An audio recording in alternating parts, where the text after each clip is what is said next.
Sejarah penubuhan wilayah Persekutuan Labuan mengimbas semula sejarah seperti yang ditulis dalam wilayahku. Nama Labuan diambil berdasarkan perkataan labuhan ataupun pelabuhan. Malah, Labuan juga pernah digelar sebagai Pearl of Borneo ataupun Mutiara Borneo yang dikatakan mempunyai persamaan dengan Pulau Pinang. Merujuk artikel wilayahku, disebabkan itu pihak British sangat mengagumi tempat tersebut kerana dianggap strategik bagi kepentingan kuasa dan pengaruh mereka British di Asia Tenggara. Pada awalnya, Labuan diwujudkan sekitar abad ke-15 di bawah kedaulatan Sultan Brunei. Namun atas usaha James Brooke, Labuan dapat dipindahkan ke tangan pihak British atas perjanjian Labuan sekitar tahun 1846 dan menjadi jajahan mahkotanya dengan James Brooke sebagai gubernur pertamanya. Sekitar tahun 1890 hingga 1904, Labuan diletakkan di bawah British North Borneo Company yang mentadbir North Borneo Sabah yang berpusat di Selatan, Kota Kinabalu, dan dijadikan wilayah naungan British 1904. Pada tahun 1941, Jepun pula menakluki Labuan dengan menggelarnya sebagai Medashima ataupun Pulau Maeda, sempena nama komander Jepun pertama di Borneo yang terkorban di Bintulu, Sarawak. Bagaimanapun, British dikatakan menakluk semula Labuan pada tahun 1945 yang ditadbir oleh British Military Administration BMA yang turut mentadbir Malaya, Singapura, Sarawak, Brunei dan Borneo Utara. Pada tahun 1946, Labuan kembali diletakkan di bawah pentadbiran North Borneo iaitu Sabah. Selepas Sabah mencapai kemerdekaan pada 31 Ogos 1963, Labuan sebahagian daripada Sabah. Ibu kota Labuan sebelum ini yang dinamakan Victoria semasa pemerintahan British digantikan dengan nama Bandar Labuan.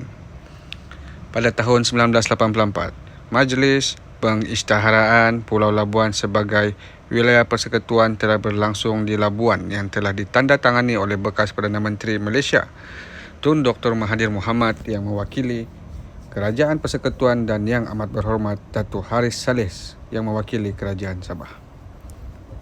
Turut menandatangani perjanjian itu ialah Yang Berbahagia Tan Sri Hashim Aman, Ketua Setiausaha Negara, dan Yang Berbahagia Tan Sri Abdul Hamid Ego, Setiausaha Kerajaan Negeri Sabah yang bertindak sebagai saksi pada ketika itu. Tidak dilupakan juga, Tun Dr. Mahathir Mohamad turut mengucapkan ucapan terima kasih kepada Kerajaan Sabah yang telah bersetuju menjadikan Labuan sebagai sebuah wilayah persekutuan. Fungsi utama Labuan sebagai wilayah persekutuan melihat kepada pembangunan yang dicapai oleh wilayah persekutuan pada masa kini, jelas terbukti fungsinya sebagai pusat kewangan luar, persisiran antarabangsa, pulau pelancongan bebas cukai dan pusat pendidikan yang terkemuka semakin bergerak ke arah positif. Misalnya, wilayah persekutuan yang dahulu hanya didiami oleh kaum Kedayan dan Melayu Brunei, kini telah menjadi di antara destinasi utama kepada pelabur asing untuk berurus niaga.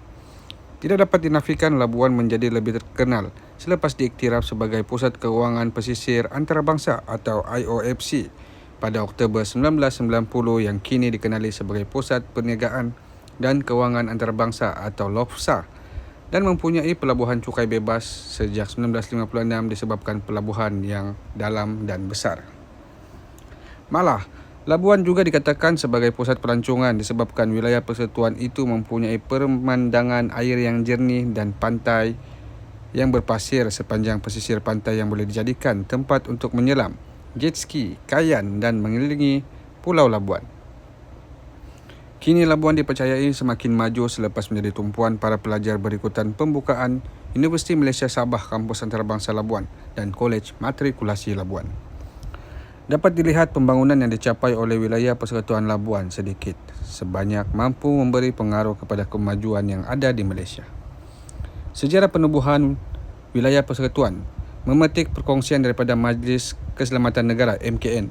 Hari Wilayah Persekutuan yang disambut pada 1 Februari setiap tahun adalah untuk memperingat pengisytiharan Kuala Lumpur, Labuan dan Putrajaya sebagai wilayah persekutuan yang merupakan sambutan kali ke-19 sejak diperkenalkan pada tahun 2004.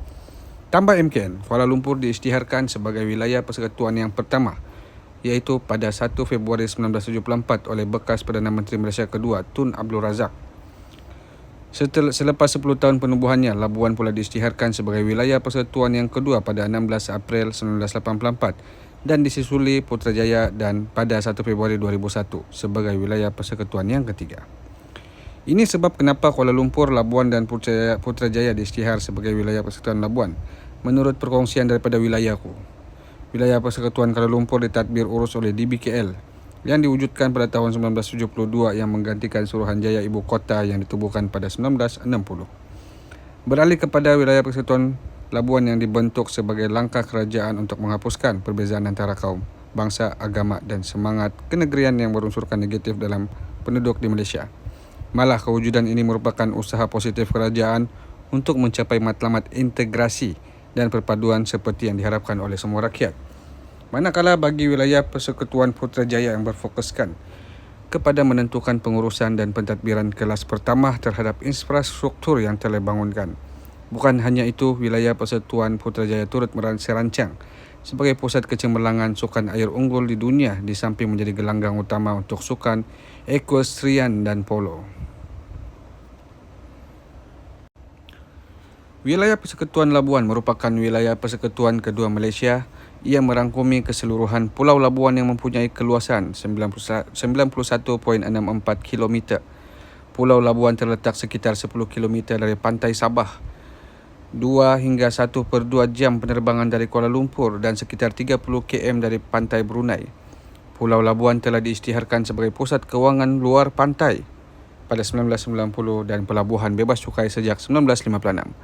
Labuan mempunyai pelabuhan yang dalam dan besar yang merupakan puncak asal namanya pelabuhan ataupun labuhan. Pusat bandar bagi wilayah Persekutuan Labuan adalah Bandar Victoria.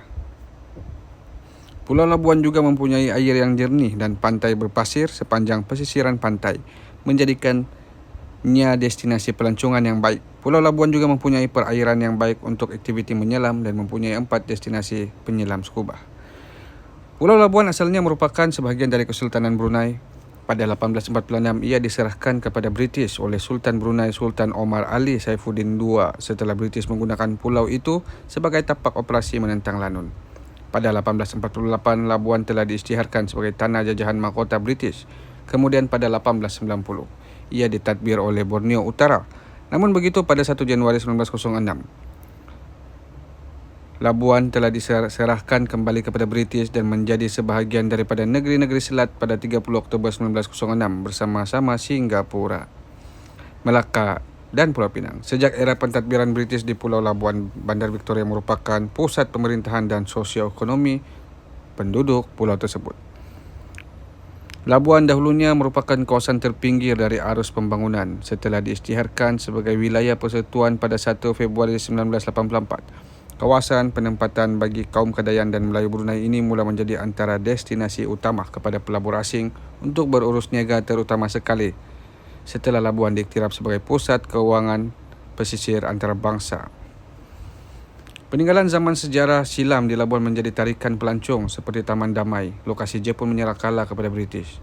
Kubur askar asing yang terkorban semasa berperang dengan tentera Jepun di Tanjung Taras dan Taman Burung Eksotik. Selain peninggalan sejarah zaman silam, Labuan juga terkenal dengan aktiviti sukan laut beringkat antarabangsa seperti pertandingan memancing laut dalam, jet ski dan kayak mengelilingi Pulau Labuan. Labuan yang dahulunya didiami oleh nelayan mula menjadi tumpuan para pelajar dari dalam dan luar Labuan berikutan pembukaan Universiti Malaysia Sabah, kampus UMS dan matrikulasi Labuan. Mengenai politik di Labuan, Labuan merupakan salah sebuah wilayah persekutuan Malaysia. Pulau ini ditadbir oleh Kerajaan Persekutuan melalui Jabatan Wilayah Persekutuan, sebelum ini dikenali sebagai Kementerian Wilayah Persekutuan. Perbadanan Labuan diketuai oleh seorang pengurusi adalah menjalankan tugas sebagai pihak berkuasa tempatan yang bertanggungjawab terhadap pembangunan dan pentadbiran Labuan. Labuan mempunyai seorang perwakilan di Dewan Negara dan seorang di Dewan Rakyat. Ahli Dewan Negara bagi Labuan adalah kosong, belum adalah dilantikan baru, manakala wakil Labuan di Dewan Rakyat adalah Dato' Indera Dr. Suhaili bin Abdul Rahman. Secara lazimnya, ahli Dewan Rakyat bagi Labuan akan dilantik sebagai pengerusi Perbadanan Labuan. Kampung-kampung di Labuan pula ditadbir oleh seramai 27 orang ketua kampung yang dilantik oleh Perbadanan Labuan. Secara tradisi, Hampir semua ketua-ketua kampung adalah berketurunan Kedayan Brunei, kecuali ketua kampung Sungai Keling yang berketurunan Cina. Berikutan senarai para pentadbir di Labuan. Governor 27 November 1847 hingga November 1852 iaitu James Brooke. 1852 hingga 1856 Spencer St. John. Lieutenant Governor, pemangku tugas Governor 1848 hingga 1850 ialah William Napier dan 1850 hingga 1856 John Scott. Governor 1856 hingga 1861 Judge Warren Edward. 1861 hingga 1866 Jeremiah Thomas Fitzgerald Callaghan. 1866 hingga 1867 Hugh Low. 1867 hingga 1871 John Poppy Hennessy. 1871 sehingga 1875 Henry Ernest Gascoigne Bulwer. 1876 hingga 1878 Herbert Tyler Ussher. 1878 sehingga 1881 Charles Cameron Les. 1881 hingga 1888 Peter Lees.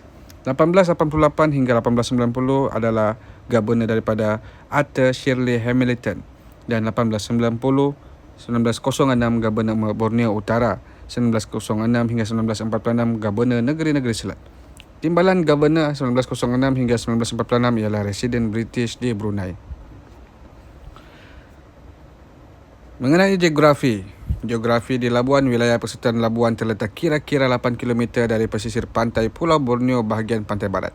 Pulau Labuan adalah pulau terbesar, manakala ianya mempunyai 5 lagi pulau kecil yang lain di sekitarnya, iaitu Pulau Papan, Pulau Burung, Pulau Kuraman, Pulau Rusukan Kecil dan Pulau Rusukan Besar. Wilayah Persekutuan Labuan terbagi kepada 27 kampung, iaitu Kampung Sungai Labu, Kampung Batu Arang, Kampung Batu Manikar, Kampung Layang-Layangan, Kampung Lubuk Tomyang, Kampung Ranca-Ranca, Kampung Nagalang, Kampung Sungai Lada, Kampung Kerupang, Kampung Lajau, Kampung Pantai, Kampung Tanjung Aru, Kampung Tanjung Aru Nelayan, Kampung Durian Tunjung, Kampung Sungai Pagar, Sungai Miri, Gersik Saguking, Ganggarak, Bukit Kuda, Bukit Kalam, Sungai Bedaun, Bebulu, Pohon Batu, Patau-Patau, Sungai Kaling, Kilan dan Kampung Merinding. Manakala ekonomi di Labuan, senarai hitam syurga cukai OECD pada April 2009 atas permintaan kumpulan 20 negara kaya dan membangun. Organisasi Kerjasama dan Pembangunan Ekonomi OECD telah menyenarai hitamkan Labuan sebagai satu dari syurga bagi rahsia perbankan. Selain Malaysia, OECD juga menyenarai hitamkan Filipina, Costa Rica dan Uruguay. 4 negara ini dinamakan sebagai negara yang paling bawah kerana menolak untuk menerima peraturan baru keterbukaan kewangan seperti bertukar-tukar maklumat mengenai cukai. Namun OECD mengeluarkan Pusat Kewangan Luar Pesisir Labuan dalam senarai hitam syurga cukai yang tidak bekerjasama atau komitmennya untuk bekerjasama dan memerangi penyalahgunaan pematuhan dalam piawaian percukaian cuma beberapa hari kemudian. Demografi pula, komposisi etnik di Labuan pada 2020 ialah Melayu Brunei dan Kedayan 61,549 atau 72.81%. Kadazan Dusun, Rungus, Murut dan Lumbawang, Lundayu 2,084 ataupun 1.82%. Cina 17,620 atau 18.75%, India 209 0.86% serta lain-lain bangsa 7,179 ataupun 614%. Budaya yang ada di Labuan adalah majoriti penduduk Labuan adalah berketurunan Melayu Brunei dan Kedayan. Mereka beragama Islam dan bertutur dalam bahasa Melayu dialek Kedayan Brunei atau lebih dikenali sebagai dialek Labuan. Dialek Labuan mempunyai beberapa perbezaan berbanding bahasa Melayu standard. Berikut adalah antara perkataan yang sering digunakan dalam perbualan harian. Iya bersamaan au, ini, ani, atu, itu. Kita digantikan dengan awak digunakan merujuk kepada orang yang lebih tua ataupun dihormati. Bata, lama. Tah, la. Mun, kalau. Basar, besar. Damit, kecil. Aing, air. Karang, nanti. Bisai, cantik. Ia, dia. Muli, pulang. Menggatil, mengacau. Antah, entah. Endak, tidak. Majal, paksa. Karit adalah kedekut. Antara makanan tradisi masyarakat Labuan pula ialah ambuyat, kelupis dan makanan kering. Bagi darjah kebesaran pula, mulai tahun 2008, Seri Paduka Baginda Yang di-Pertuan Agong telah berkenan mengurniakan darjah kebesaran, bintang dan pingat Persekutuan Wilayah Persekutuan sempena Hari Wilayah Persekutuan. Darjah kebesaran Yang Mulia Mahkota Wilayah ini mempunyai 7 pangkat, iaitu Seri Utama Mahkota Wilayah SUMW yang membawa gelaran Datuk Seri Utama. Yang kedua adalah Seri Mahkota Wilayah SMW yang membawa gelaran Datuk Seri. Panglima Mahkota Wilayah PMW yang membawa gelaran Datuk. Johan Mahkota Wilayah JMW. Kesatria Mahkota Wilayah KMW. Ahli Mahkota Wilayah AMW. Pingat Pangkuan Mahkota Wilayah PPW. Akan tetapi, disebabkan oleh sebuah syarat perjanjian sulit tambahan yang dimeterai pada tahun 1984. Semasa pulau itu diserah kepada Kerajaan Persekutuan, warga-warga Labuan tidak mengira anak jati yang asli dilahirkan serta dibesarkan di sana ataupun anak berketurunan Sabah yang dilahirkan serta atau dibesarkan di pulau itu. Sebelum, semasa atau selepas ia menjadi sebuah wilayah persekutuan, juga boleh melayakkan diri untuk dianugerahi darjah-darjah kebesaran negeri Sabah, iaitu darjah yang amat mulia Kinabalu. Darjah ini mempunyai 4 pangkat, iaitu Seri Panglima Darjah Kinabalu yang membawa gelaran Datuk Seri Panglima. Panglima Gemilang Darjah Kinabalu yang membawa gelaran Datuk. Ahli Setia Darjah Kinabalu, Ahli Darjah Kinabalu. Pelancongan di Labuan. Pelancongan di Labuan. Pelancongan Pulau Labuan telah lama terkenal dengan keindahan pulau-pulau dan destinasi menyelam, iaitu Pulau Papan, Pulau Burung, Pulau Daat, Pulau Kuraman dan Pulau Rusukan Kecil dan Pulau Rusukan Besar.